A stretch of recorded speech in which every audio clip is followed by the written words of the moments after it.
Something in your life didn't fall apart by accident. You didn't grow apart. You didn't suddenly become cold. You didn't wake up one day and stop caring. What actually happened is that you saw something you can't unsee. And if you're Aquarius, that moment didn't come with drama. It didn't come with tears. It came quietly, like a switch flipping inside your mind. 1 second, you were still participating. The next, you knew staying would be a lie. That's not personality. That's Pluto. Pluto doesn't announce itself. It doesn't warn you. It doesn't explain. Pluto arrives when a system, a relationship, a belief, an identity is already dying. And it chooses someone who can survive knowing the truth first. Aquarius is not chosen because it's kind. Aquarius is chosen because it can detach without collapsing. Most people experience Pluto as loss. Aquarius experiences Pluto as clarity. And clarity is irreversible. Once you see that the structure is hollow, pretending otherwise becomes unbearable. Not painful. Unacceptable. This is where Aquarius begins to scare people.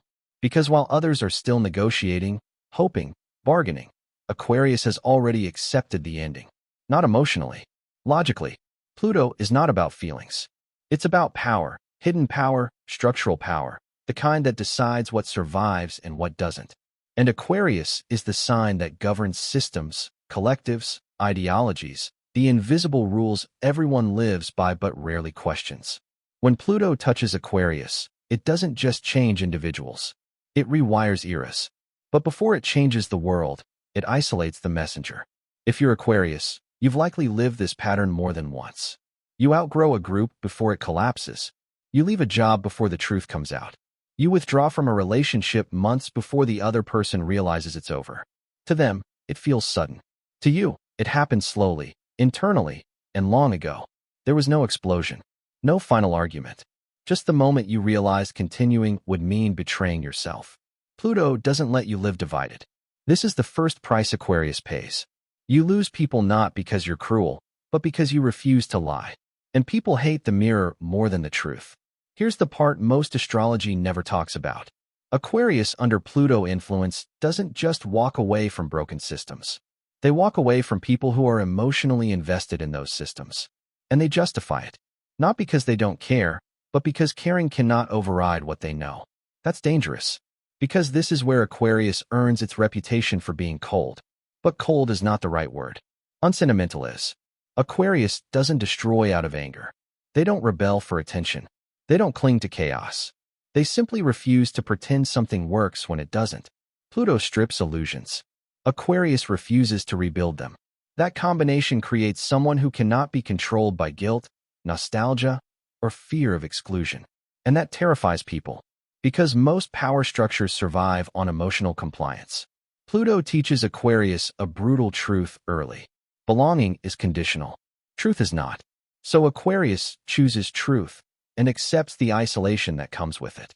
This is the first major drop in the rhythm. The loneliness no one warns you about. Not the dramatic loneliness of heartbreak. The quiet kind. The kind where you're surrounded by people, but you're no longer in the same reality. You hear conversations that feel outdated. You watch people defend things that are already collapsing. You feel like you're living slightly ahead of time. And there's no one you can explain this to without sounding arrogant or detached. So you stop explaining. Pluto doesn't ask you to convince anyone. It asks you to endure. Aquarius often learns this lesson young. That being right too early feels the same as being wrong. And that insight costs you connection. Here's where the story deepens. Pluto doesn't reward Aquarius for this sacrifice immediately. In fact, it often punishes them first. You're misunderstood, labeled distant, accused of abandonment. People say you changed. What they don't see is that you had to. Because once Pluto shows you the truth, going back is impossible. There is a moment, and every Aquarius knows it, when you realize you can't unlearn what you've seen. Even if it costs you comfort.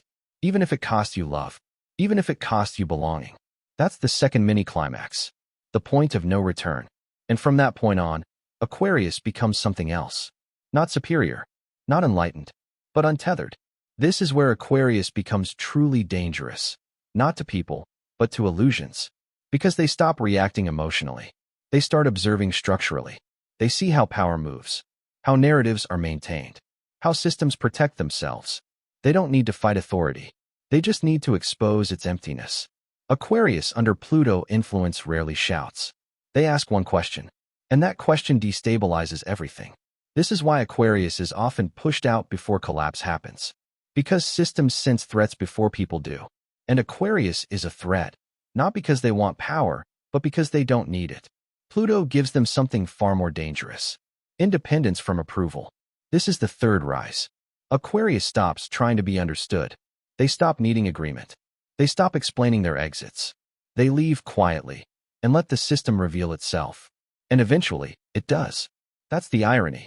Pluto always proves Aquarius right, but never in time to save the relationships they lost. By the time the truth becomes obvious, Aquarius has already moved on. Not bitter, not vindicated, just elsewhere. This is where many Aquarius struggle internally. Because Pluto doesn't just take away illusions. It takes away softness if you're not careful. You can become so loyal to truth that you forget why connection mattered in the first place. You can justify leaving anyone, anywhere, anytime, as long as the logic holds. And that's the shadow. Aquarius with Pluto influence must confront this question. At what point does clarity become cruelty? Pluto doesn't answer that for you. It only shows consequences. Many Aquarius hit a second collapse here. Not external, internal. A moment where they realize that burning every bridge leaves you with no place to stand. This is the deepest low, the emotional bottom Pluto demands. Not punishment, initiation. Because Pluto doesn't want destruction alone. It wants transformation. And transformation requires integration. The Aquarius who survives Pluto doesn't become softer. They become wiser. They learn timing. They learn restraint. They learn that truth doesn't need to be delivered all at once. They stop cutting people off the moment they see a flaw. They learn to stay selectively. This is the rebirth, the final rise. Aquarius becomes what they were always meant to be. Not an outsider, not a rebel, not a destroyer, but an architect. Someone who understands collapse and therefore understands rebuilding. Someone who doesn't romanticize the future, but prepares for it realistically. Someone who doesn't cling to the past, but honors what mattered within it. Pluto never chose Aquarius to be liked. It chose Aquarius to be accurate, to see what others deny, to leave when staying would rot the soul, to return only when something real can be built. If you're Aquarius and you've felt alone, ahead, detached, misunderstood, this isn't a flaw. It's a role, a heavy one, and not everyone survives it. If this spoke to you, if it felt uncomfortably precise, support this work. Like the video. Share it with someone who lives a few steps ahead of the present. Subscribe if you want astrology that tells the truth, not just the parts that feel good. Pluto doesn't wait. Aquarius doesn't pretend. And once you see it, you already know.